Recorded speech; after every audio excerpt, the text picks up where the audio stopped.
President Duterte's legal counsel told yesterday that the former president cannot attend the hearing today, Mr. Chair, the non-appearance of former President Rodrigo Duterte at the Quadcom hearing today is a clear manifestation of his disregard for truth, justice, and accountability.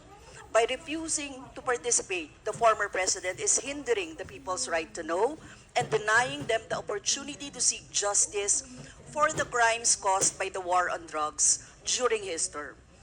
Libo-libo pong buhay ang ninakaw ng Duterte administration dahil sa kanyang peke at madugong gyera kontra droga. Kailangan niyang harapin ang mamamayang Pilipino na matagal nang humihingi ng hustisya. Hindi pwedeng sabihin na short notice at masama ang pakiramdam at kailangan ng pahinga.